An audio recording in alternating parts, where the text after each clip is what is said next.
Next this evening, it's already been expanded last year, and now the Mayor has announced plans to further extend the ultra-low emission zone to the whole of London. This is the current area the £12.50 a day pollution charge covers. The new proposed boundary, if it gets the green light, would push it out further to the capital's outer limits. Guy Lynn has more. So the crackdown on high-polluting cars is hotting up.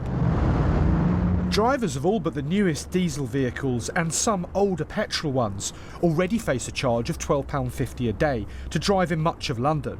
But the ultra-low emission zone, or ULEZ, may be expanding big time. So at the moment we're driving through an area of Catford that is well inside the ULEZ zone. And the boundary for the ULEZ zone at the moment is basically the North and South Circular Road. The plan is to expand the ULEZ zone well beyond that. Check out the map now and under plans to bring in the whole of Greater London. Despite the enormous progress we've made, the job is far from finished. The Mayor launching proposals in front of young people at a school in Forest Hill to cut thousands of premature deaths from toxic air. I'm afraid those who live in outer London are more likely to have asthma than other parts of our city. Those that live in outer London die more because of the toxic air, and the improvements we've seen in central London and inner London have been far greater in relation to improving the air than those in outer London. I think everyone in our city should have the right to breathe clean air, not just those who can afford to live in central and inner London, but also those who live in outer London as well.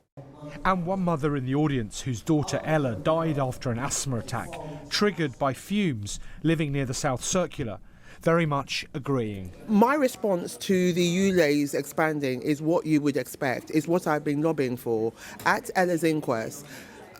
Despite the brief recommendations, what the experts decided, in order to clean up the air, such bold action needed to be taken.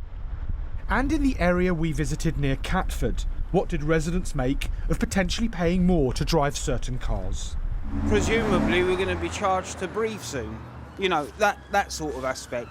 I mean, it's just that everything seems to be incurring a cost. I'm not sure it's really very good to have gone quite this far, perhaps say half as far.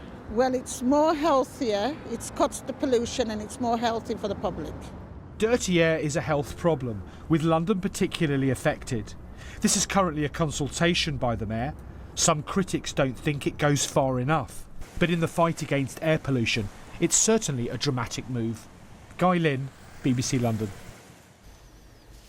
A protest has taken place this evening in memory of a cyclist killed during Tuesday morning's rush hour near Holborn Tube Station. 39-year-old Shada Ali became the 8th cyclist to be killed at the notoriously dangerous junction since 2008. Well, we can join Assad, who is there for us this evening. Assad. Riz, cast your mind back to Tuesday and the first of London's tube strikes this week, and you'll know there was total gridlock in parts of central London. This being one of those areas affected is why so many people took to two wheels to get from A to B. Shada Ali was one of them.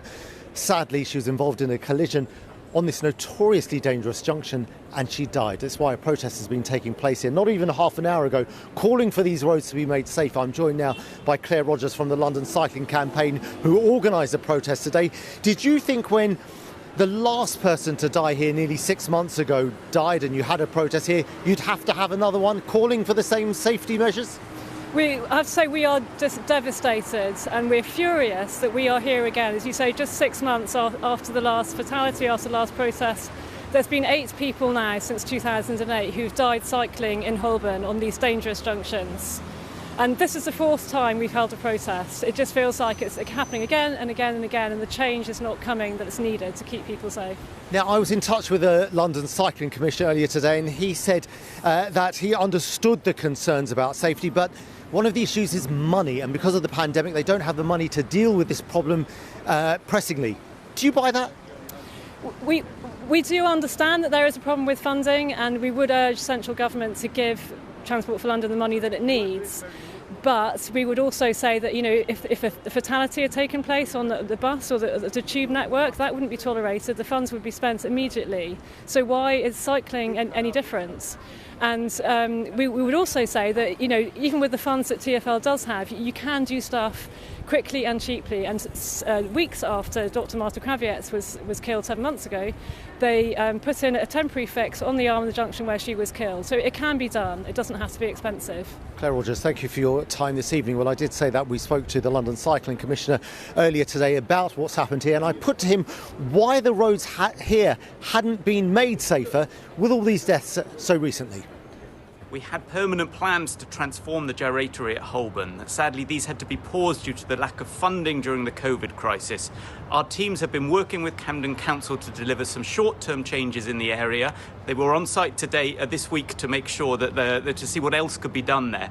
But what we really need here is a long-term sustainable funding package to deliver the sort of transformation of these complex junctions that London really needs. Well, you also will have heard from my colleague Guy Lynn's report just a few minutes ago how ULEZ could potentially be expanded to the whole of London. That people think might encourage even more people to take to two wheels. And that, the London Cycling Campaign say, is another reason why roads need to be made safer in central London, and urgently. Back to you, Riz. OK, from Holborn, Asad, thanks very much.